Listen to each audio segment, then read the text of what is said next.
YouTuber Sameer ಹಾಗೆ ಸಂಸದ ಸೆಂತಿಲ್ಲ ಧರ್ಮಸ್ಥಳದ ವಿಚಾರವಾಗಿ ಧರ್ಮದ ಅಪಪ್ರಚಾರವನ್ನ ಮಾಡುವಂತಹ ಷಡ್ಯಂತ್ರದಲ್ಲಿ ತೊಡಗಿದ್ದಾರೆ. ಈ ಬಗ್ಗೆ ಮಾತಾಡೋದಕ್ಕೆ ನಮ್ಮ ಜೊತೆ ರಿಷಿಕುಮಾರ ಸ್ವಾಮೀಜಿಗಳಿದ್ದಾರೆ, ಮಾತಾಡ್ಸ್ಕೊಂಡು ಹೋಗೋಣ. ಧರ್ಮಸ್ಥಳದ ವಿಚಾರ ಕಳೆದ ಹಲವು ತಿಂಗಳಿಂದ ನಡೀತಾ ಇದೆ. ಧರ್ಮದ ಅಪಪ್ರಚಾರ ಮಾಡ್ತಾ ಇದೆ, ಧರ್ಮದ ನೆಲೆಯನ್ನ ಹಾಳು ಮಾಡುವಂತಹ ಕೆಲಸಗಳು ಆಗ್ತಾ ಇದೆ. ಆದರೆ ಯಾರೂ ಕೂಡ ಇದರ ಬಗ್ಗೆ ದನಿ ಎತ್ತುತ್ತಾ ಇಲ್ಲ ಅನ್ನೋ ಒಂದು ಆಕ್ರೋಶ, ಒಂದು ಬೇಜಾರು ಎಲ್ಲ ಕೂಡ ವ್ಯಕ್ತವಾಗ್ತಾ ಇದೆ. ಏನು ಹೇಳ್ತೀರಾ ಇದರ ಬಗ್ಗೆ ಅಂತ? ಅಮ್ಮ, ಇದು ಧರ್ಮದ ಅಪಪ್ರಚಾರ ಅಥವಾ ಧರ್ಮದ ಮೇಲೆ ಪ್ರಹಾರ ಇವೆಲ್ಲ ಇಂದಿನಿಂದ ನಡೆದಿಲ್ಲ. ಇವತ್ತು ಹೊಸ್ದಾಗೇನಲ್ಲ. ಕೃತಾಯುಗ, ತ್ರೇತಾಯುಗ, ದ್ವಾಪರಯುಗ, ಕಲಿಯುಗ, 4 ಯುಗಗಳಲ್ಲೂ ರಾಮನನ್ನು ಅಪಪ್ರಚಾರ ಮಾಡಿದವರು ಇದ್ದಾರೆ ನಮ್ಮಲ್ಲಿ. ಹಾಗಾಗಿ ಧರ್ಮಸ್ಥಳದ ಅಪಪ್ರಚಾರ ಅನ್ನೋದಕ್ಕಿಂತ ಅಲ್ಲಿರ್ತಕ್ಕಂಥ ಧರ್ಮ ಪಾಲಕರ ಮೇಲೆ ಅಪಪ್ರಚಾರ ಮಾಡ್ತಾ ಇದ್ದಾರೆ ವಿನಃ ಮಂಜುನಾಥನ ಮೇಲಲ್ಲ. ಅಲ್ಲ, ಇನ್ನೂ ಅವರು ಮಂಜುನಾಥನವರೆಗೂ ಬಂದಿಲ್ಲ. ಯಾರೂ ಮಂಜುನಾಥನವರೆಗೂ ಯಾರಾದರೂ ಬಂದಿದ್ದಾದರೆ ಆಗ ಸನಾತನ ಧರ್ಮ ಏನಾದರೂ ಒಂದು ಸಲ ಎದ್ದು ನಿಂತಿದ್ದಾದರೆ ಯಾರ ಕೈಲೂ ತಡೆಯೋಕ್ಕಾಗಲ್ಲ ಅದನ್ನು. ನನ್ನ ಪ್ರಕಾರ ಇನ್ನೂ ಅವರು ದೇವಸ್ಥಾನದ ಬಗ್ಗೆಯೋ ಅಥವಾ ಮಂಜುನಾಥನ ಬಗ್ಗೆಯೋ ಎಲ್ಲೂ ಯಾವುದೂ ಮಾತಾಡ್ತಾ ಇಲ್ಲ. ಅವರು ನ್ಯಾಯ ಕೇಳ್ತಾ ಇದ್ದಾರೆ, ಹೆಣ್ಣು ಮಗುಗೋಸ್ಕರ ನ್ಯಾಯ ಕೊಡಿ ಅಂತ ಇದ್ದಾರೆ. ಇನ್ನು ನೀವು ಯಾರೋ ಆ ಹುಡುಗನ ಹೆಸರು ಹೇಳಿದ್ರಿ, ಅದೇನು ಅವನೇನು ಮಹಮ್ಮದ್ ಖಿಲ್ಜಿ ಅಲ್ಲ, ಟಿಪ್ಪು ಸುಲ್ತಾನ್ ಅಲ್ಲ, ಹೈದರಾಲಿ ಖಾನ್ ಅಲ್ಲ, ಎದುರ್ಕೊಂಡು ನಡ್ಗಕ್ಕೆ ಯಾವುದೋ ನೀವು AV ಮಾಡಿಕೊಂಡು ಅಥವಾ ಇನ್ನೇನೋ ಮಾಡಿಕೊಂಡು ಆ ವಿಡಿಯೋದಲ್ಲಿ ಬರ್ತವೆ, ಬೇಕಾದಷ್ಟು ರಾಜರ ಕತೆ ಬರ್ತವೆ, ಗೊಂಬೆಗಳ ಕತೆ ಬರ್ತವೆ.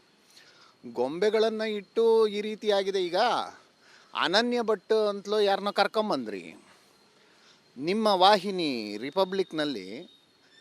ಅದನ್ನು ಆ ಯಮ್ಮ ತೋರಿಸಿದ ಫೋಟೋನೇ ಬೇರೆದು, ಯಾರ್ದು. ಈ ರೀತಿಯಾಗಿ ಆ ವಯಸ್ಸಾದ ಕಾಲದಲ್ಲಿ ಆ ವಯಸ್ಸಾದವ್ರನ್ನ ಉಪಯೋಗಿಸ್ಕೊಂಡು ಯಾವ ಯುದ್ಧ ಮಾಡ್ತೀರಾ ಅವ್ರ ಮೇಲೆ ಹೇಳಿ ನೋಡೋಣ. ನಮ್ಮಜ್ಜಿ ಇದ್ದಂಗಿದ್ದಾರೆ ತಾಯಿ, ಅವ್ರ ಮೇಲೆ ಯುದ್ಧ ಮಾಡಲಿಕ್ಕಾಗಲ್ಲ. ಯಾರನ್ನು ಸನಾತನ ಧರ್ಮ ಮಲಗಿದೆಯಾ ಏನು ಯುದ್ಧ ಹೋಗ್ತಾರೆ ಅವ್ರ ಮೇಲೆ? ಅಯ್ಯೋ ತಾಯಿ, ನಿಂಗೆ ಒಳ್ಳೇದಾಗ್ಲಿ ಕಣಮ್ಮ, ಮುಂದಿನ ಜನ್ಮಕ್ಕಾದರೂ ಮೋಕ್ಷ ಸಿಗಲಿ ಅಥವಾ ಇನ್ನೇನೋ ಸಿಗಲಿ ಅಂತ ಬೇಡ್ಬೋದಷ್ಟೇ. ಕ್ಷಮಿಸ್ಬಿಡು ಮಂಜುನಾಥ ಇವ್ರನ್ನೆಲ್ಲ ಅನ್ಬೋದು. ಮಂಜುನಾಥನನ್ನು ಅಥವಾ ಧರ್ಮಪಾಲಕರನ್ನು ಕ್ಷಮಿಸಿ ಅಂತ ಕೇಳ್ಬೋದು. ಯಾಕೆಂತಂದರೆ ಇಂಥವು ಬರ್ತಾನೆ ಇರ್ತವೆ, ಇಂಥವು ಆಗ್ತಾನೆ ಇರ್ತವೆ. ಮಂಜುನಾಥನಿಗೋ ಅಥವಾ ಮಂಜುನಾಥನನ್ನು ಪಾಲನೆ ಮಾಡ್ತಕ್ಕಂಥವ್ರಿಗೋ ಯಾವ ಚ್ಯುತಿನೂ ಬರಲ್ಲ. ಸನಾತನ ಧರ್ಮ ಅದೊಂದು ಜಾಗೃತವಾದ ಧರ್ಮ. ಎಲ್ಲರೂ ನೀವು ಆಡ್ಕೋತಾ ಇದ್ದೀರಿ, ಜೈನ ಧರ್ಮದವರು ಶಿವನನ್ನು ಪೂಜೆ ಮಾಡ್ಬೋದು ಅಂತ ಏನೋ ಕೇಳ್ತಾರೆ, ನಿಮ್ಮ ವಾಹಿನಿನಲ್ಲಿ ಕೇಳ್ತಾರೆ. ಜೈನ ಅಂದ್ರೇನು? ತ್ಯಾಗ ಅಂತ. ಬೌದ್ಧ ಅಂದ್ರೇನು? ಬುದ್ಧಿ ಅಂತ. ಸನಾತನ ಅಂದ್ರೇನು? ಚೈತನ್ಯ ಅಂತ. ಎಲ್ಲ ಧರ್ಮಗಳಲ್ಲೂ ನೀವು ಪಾಲನೆ ಮಾಡ್ತಕ್ಕಂಥ ಶಿವನನ್ನು ಆರಾಧನೆ ಮಾಡ್ತಿದ್ದೀರೋ, ನೀವು ಇವ್ರನ್ನ ಆರಾಧನೆ, ನಿನ್ನ ಮನದ ಇಷ್ಟದಂತೆ ಆರಾಧನೆ ಮಾಡ್ತಕ್ಕಂಥ ದೈವಗಳು, ಸನಾತನ ಧರ್ಮದ ದೈವಗಳು, ಇವೆಲ್ಲವೂ ನೀವು ಜೈನ ಅಂತಿದ್ದೀರಿ, ಬೌದ್ಧ ಅಂತಿದ್ದೀರಿ, ಸಿಕ್ಕ ಅಂತಿದ್ದೀರಿ, ಇವೆಲ್ಲವೂ ಸನಾತನ ಧರ್ಮದ ಕವಲುಗಳೇ. ಆ ಕವಲಲ್ಲಿದ್ದಾರೆ. ಕಾವಂತರು ಅಂದರೆ ಕಾವಲುಗಾರ, ಆ ದೇವಸ್ಥಾನದ ಆ ಬರ್ತಕ್ಕಂಥ ಭಕ್ತರನ್ನು ಕಾವಲು ಕಾಯುವಂಥದ್ದು. ಅವರು ಮಾಡ್ತಾ ಇದ್ದಾರೆ ಆ ಕೆಲಸವನ್ನು. ಅದರಲ್ಲಿ ಏನಾದರೂ ಲೋಪವಾಗಿದೆ, ದೋಷವಾಗಿದೆ ಅನ್ನೋದಾದರೆ ಸರ್ಕಾರ ಇದೆ, ಅದಕ್ಕೆ SIT ರಚನೆ ಮಾಡಿದೆ. ಸರ್ಕಾರ ಎಲ್ಲೋ ಒಂದ್ ಕಡೆ ಏಕಪಕ್ಷೀಯವಾಗಿ ತೀರ್ಮಾನವನ್ನ, ನಿರ್ಧಾರಗಳನ್ನ ತಗೊಳ್ತಾ ಇದೆ ಅಂತ. ಯಾಕಂದ್ರೆ ಯಾವುದೋ ಹಿಂದೂ ಮುಖಂಡರು, ಯಾರೋ ಮಠಾಧೀಶರು ಏನಾದರೂ ಮಾತಾಡ್ತಾರೆ ಧರ್ಮದ ವಿಚಾರದಲ್ಲಿ ಅಂತ ಹೇಳಿದಾಗ ಅವ್ರ ಮೇಲೆ FIR ಬೀಳುತ್ತೆ. ಆದರೆ ಸಮೀರ್ ಅಂತಹ ಯೂಟ್ಯೂಬರು ಒಂದು ಸೌಜನ್ಯ ಕೇಸನ್ನು ತಗೊಂಡು ಬಂದು ಈಗ ಅದು SIT ತನಿಖೆವರೆಗೂ ಹೋಗಿದೆ. ಆದರೆ ಅವರಿಗೆ ಯಾವುದೇ ರೀತಿಯಾಗಿ ಶಿಕ್ಷೆ ಆಗ್ತಿಲ್ಲ ಅನ್ನೋ ಆಕ್ರೋಶಗಳು ಹಿಂದೂಗಳಿಂದ ಈಗ ವ್ಯಕ್ತವಾಗ್ತಾ ಇರುವಂಥದ್ದು. ಸಮೀರ್ ಅನ್ನುವಂಥದ್ದು ಚಿಕ್ಕ ಹುಡುಗ, ಅದೇನು ನಾವು ಒಂದು ಅದು ಮುದುಕಮ್ಮ, ಅದ್ರ ಮೇಲೆ ಯುದ್ಧಕ್ಕೆ ಹೋಗೋಕ್ಕಾಗಲ್ಲ. ಇದು ಯಾವುದೋ ಎಳೆ ಮಗ, ಇದ್ರ ಮೇಲೆ ಯುದ್ಧಕ್ಕೆ ಹೋಗಿ ಏನು ಸನಾತನ ಧರ್ಮ ಯುದ್ಧಕ್ಕೆ ಹೋಗೋಕ್ಕೆ ಅಂತಂದರೆ ಅದನ್ನೇ ಹುಡುಗಾಟ ಅಂದ್ಕೊಂಡಿದ್ದೀರಿ. ಸನಾತನ ಧರ್ಮದಲ್ಲಿ ಅದೊಂದು ಮಹಾಶಕ್ತಿ ಅದು. ಇವ್ರು ಏನೋ ಮಾಡ್ಕೊಂಡು ಅಪಪ್ರಚಾರ ಮಾಡ್ತಿದ್ದಾರೆ. ಯಾರನ್ನ ಅಪಪ್ರಚಾರ ಮಾಡ್ತಿದ್ದಾರೆ? ಜನ ಬರ್ತಾ ಇಲ್ಲ, ಬೇಡ ಬಿಡಿ, ಭಕ್ತರು ಬರ್ತಾ ಇಲ್ಲ. ಎಲ್ಲಿದ್ದರೂ ಬರ್ತಾನೆ ಭಗವಂತನ ಹತ್ರಕ್ಕೆ. ಅದನ್ನೇನು ನಾವೇನು ಕರೆದು ವೀರೇಂದ್ರ ಹೆಗಡೆಯವರು ಅಥವಾ ಅವರ ಮನೆತನವೋ ಅಥವಾ ಇನ್ಯಾರೋ ಅವ್ರು ಯಾರು ಬನ್ನಿ ಅಂತ ಕರೀತಿಲ್ಲ, ಭಗವಂತ ಅವ್ರನ್ನ ಕರೆಸ್ಕೊಳ್ತಾ ಇದ್ದಾನೆ.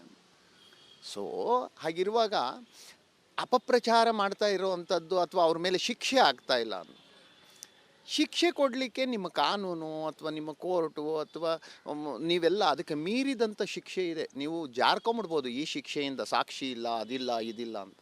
ಆದರೆ ಪರಮಾತ್ಮ ಕೊಡೋ ಶಿಕ್ಷೆ ಇದೆಯಲ್ಲ, ಅದನ್ನು ತಡ್ಕೊಳಕ್ಕಾಗಲ್ಲ. ಅದಕ್ಕೆ ಪ್ರಿಪೇರ್ ಆಗಬೇಕು ಇವರು.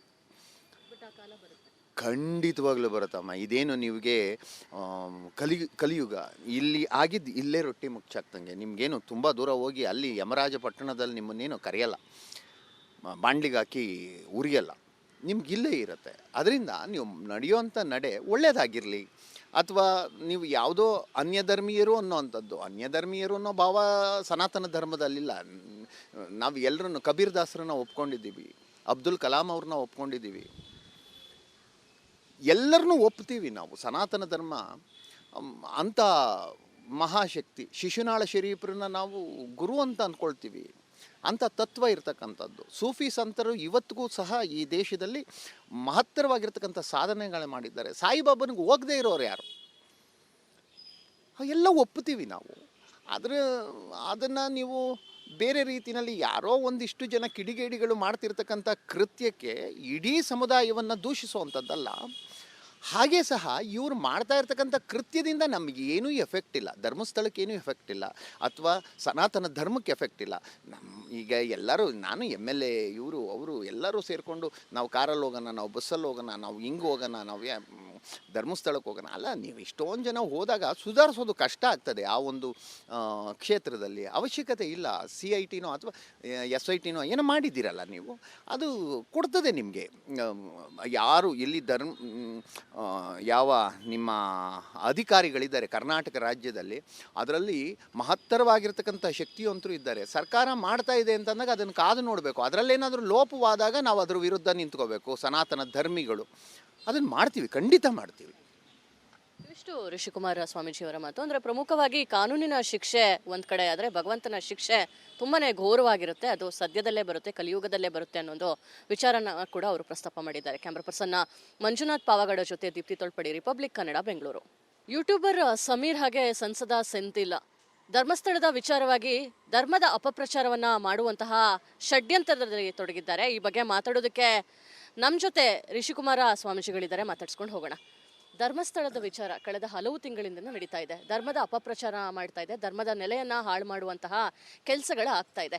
ಆದರೆ ಯಾರೂ ಕೂಡ ಇದರ ಬಗ್ಗೆ ದನಿ ಎತ್ತುತ್ತಾ ಇಲ್ಲ ಅನ್ನೋ ಒಂದು ಆಕ್ರೋಶ, ಒಂದು ಬೇಜಾರು ಎಲ್ಲ ಕೂಡ ವ್ಯಕ್ತವಾಗ್ತಾ ಇದೆ. ಏನು ಹೇಳ್ತೀರಾ ಇದರ ಬಗ್ಗೆ ಅಂತ? ಅಮ್ಮ, ಇದು ಧರ್ಮದ ಅಪಪ್ರಚಾರ ಅಥವಾ ಧರ್ಮದ ಮೇಲೆ ಪ್ರಹಾರ ಇವೆಲ್ಲ ಇಂದಿನಿಂದ ನಡೆದಿಲ್ಲ, ಇವತ್ತು ಹೊಸ್ದಾಗೇನಲ್ಲ. ಕೃತಾಯುಗ, ತ್ರೇತಾಯುಗ, ದ್ವಾಪರಯುಗ, ಕಲಿಯುಗ, 4 ಯುಗಗಳಲ್ಲೂ ರಾಮನನ್ನು ಅಪಪ್ರಚಾರ ಮಾಡಿದವರು ಇದ್ದಾರೆ ನಮ್ಮಲ್ಲಿ. ಹಾಗಾಗಿ ಧರ್ಮಸ್ಥಳದ ಅಪಪ್ರಚಾರ ಅನ್ನೋದಕ್ಕಿಂತ ಅಲ್ಲಿರ್ತಕ್ಕಂಥ ಧರ್ಮ ಪಾಲಕರ ಮೇಲೆ ಅಪಪ್ರಚಾರ ಮಾಡ್ತಾ ಇದ್ದಾರೆ ವಿನಃ ಮಂಜುನಾಥನ ಮೇಲಲ್ಲ. ಇನ್ನೂ ಅವರು ಮಂಜುನಾಥನವರೆಗೂ ಬಂದಿಲ್ಲ ಯಾರೂ.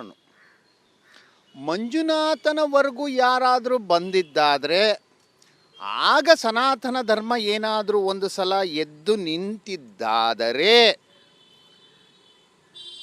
ಯಾರ ಕೈಲೂ ತಡೆಯೋಕ್ಕಾಗಲ್ಲ ಅದನ್ನು. ನನ್ನ ಪ್ರಕಾರ ಇನ್ನೂ ಅವರು ದೇವಸ್ಥಾನದ ಬಗ್ಗೆಯೋ ಅಥವಾ ಮಂಜುನಾಥನ ಬಗ್ಗೆಯೋ ಎಲ್ಲೂ ಯಾವುದೂ ಮಾತಾಡ್ತಾ ಇಲ್ಲ.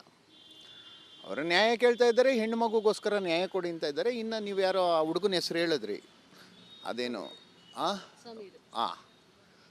ಅವನೇನು ಮಹಮ್ಮದ್ ಖಿಲ್ಜಿ ಅಲ್ಲ, ಟಿಪ್ಪು ಸುಲ್ತಾನ್ ಅಲ್ಲ, 5ರಲ್ಲಿ ಖಾನ್ ಅಲ್ಲ, ಎದುರ್ಕೊಂಡು ನಡ್ಗಕ್ಕೆ ಯಾವುದೋ ನೀವು AV ಮಾಡಿಕೊಂಡು ಅಥವಾ ಇನ್ನೇನೋ ಮಾಡಿಕೊಂಡು ಆ ವಿಡಿಯೋದಲ್ಲಿ ಬರ್ತವೆ, ಬೇಕಾದಷ್ಟು ರಾಜರ ಕತೆ ಬರ್ತವೆ, ಗೊಂಬೆಗಳ ಕತೆ ಬರ್ತವೆ. ಗೊಂಬೆಗಳನ್ನು ಇಟ್ಟು ಈ ರೀತಿಯಾಗಿದೆ. ಈಗ ಅನನ್ಯ ಭಟ್ ಅಂತಲೋ ಯಾರನ್ನೋ ಕರ್ಕೊಂಬಂದ್ರಿ ನಿಮ್ಮ ವಾಹಿನಿ ರಿಪಬ್ಲಿಕ್ನಲ್ಲಿ, ಅದನ್ನು ಆ ಯಮ್ಮ ತೋರಿಸಿದ ಫೋಟೋನೇ ಬೇರೆದು ಯಾರ್ದು. ಈ ರೀತಿಯಾಗಿ ಆ ವಯಸ್ಸಾದ ಕಾಲದಲ್ಲಿ ಆ ವಯಸ್ಸಾದವ್ರನ್ನ ಉಪಯೋಗಿಸ್ಕೊಂಡು ಯಾವ ಯುದ್ಧ ಮಾಡ್ತೀರಾ ಅವ್ರ ಮೇಲೆ ಹೇಳಿ ನೋಡೋಣ. ನಮ್ಮಜ್ಜಿ ಇದ್ದಂಗಿದ್ದಾರೆ ತಾಯಿ,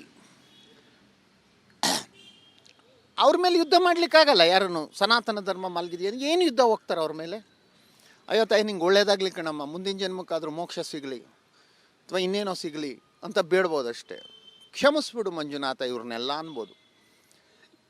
ಮಂಜುನಾಥನನ್ನು ಅಥವಾ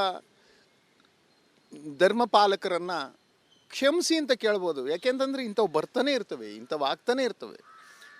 ಮಂಜುನಾಥನಿಗೋ ಅಥವಾ ಮಂಜುನಾಥನನ್ನು ಪಾಲನೆ ಮಾಡ್ತಕ್ಕಂಥವ್ರಿಗೋ ಯಾವ ಚ್ಯುತಿನೂ ಬರಲ್ಲ. ಸನಾತನ ಧರ್ಮ ಅದೊಂದು ಜಾಗೃತವಾದ ಧರ್ಮ. ಎಲ್ಲರೂ ನೀವು ಆಡ್ಕೋತಾ ಇದ್ದೀರಿ ಜೈನ ಧರ್ಮದವರು ಶಿವನನ್ನು ಪೂಜೆ ಮಾಡ್ಬೋದು ಅಂತ ಏನೋ ಕೇಳ್ತಾರೆ, ನಿಮ್ಮ ವಾಹಿನಿನಲ್ಲಿ ಕೇಳ್ತಾರೆ. ಜೈನ ಅಂದ್ರೇನು? ತ್ಯಾಗ ಅಂತ. ಬೌದ್ಧ ಅಂದ್ರೇನು? ಬುದ್ಧಿ ಅಂತ. ಸನಾತನ ಅಂದ್ರೇನು? ಚೈತನ್ಯ ಅಂತ.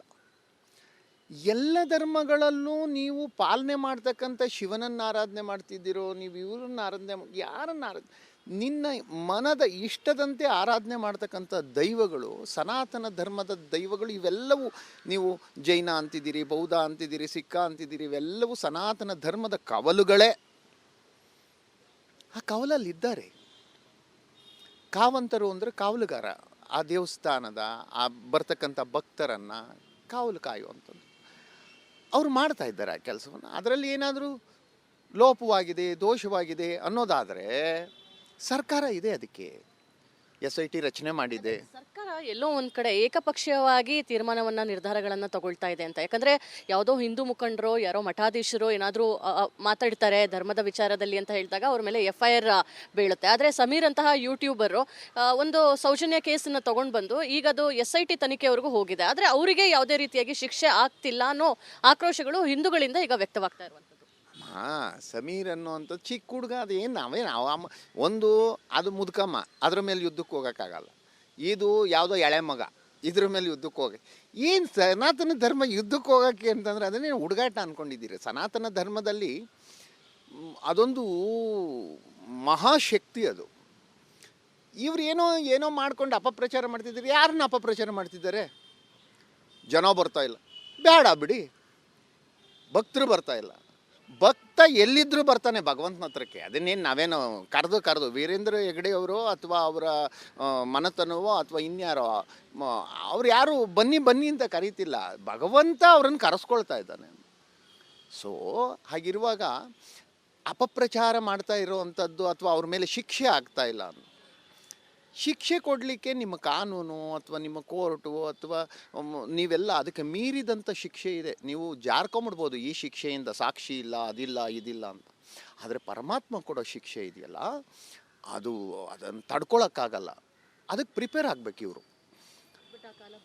ಖಂಡಿತವಾಗ್ಲೂ ಬರುತ್ತಮ್ಮ. ಇದೇನು ನಿಮಗೆ ಕಲಿಯುಗ ಇಲ್ಲಿ ಆಗಿದ್ದು ಇಲ್ಲೇ ರೊಟ್ಟಿ ಮುಚ್ಚಾಕ್ತಂಗೆ. ನಿಮಗೇನು ತುಂಬ ದೂರ ಹೋಗಿ ಅಲ್ಲಿ ಯಮರಾಜ ಪಟ್ಟಣದಲ್ಲಿ ನಿಮ್ಮನ್ನೇನು ಕರೆಯಲ್ಲ, ಬಾಂಡ್ಲಿಗೆ ಹಾಕಿ ಉರಿಯಲ್ಲ, ನಿಮ್ಗಿಲ್ಲೇ ಇರುತ್ತೆ. ಅದರಿಂದ ನೀವು ನಡೆಯುವಂಥ ನಡೆ ಒಳ್ಳೆಯದಾಗಿರಲಿ. ಅಥವಾ ನೀವು ಯಾವುದೋ ಅನ್ಯಧರ್ಮೀಯರು ಅನ್ನೋ ಭಾವ ಸನಾತನ ಧರ್ಮದಲ್ಲಿಲ್ಲ.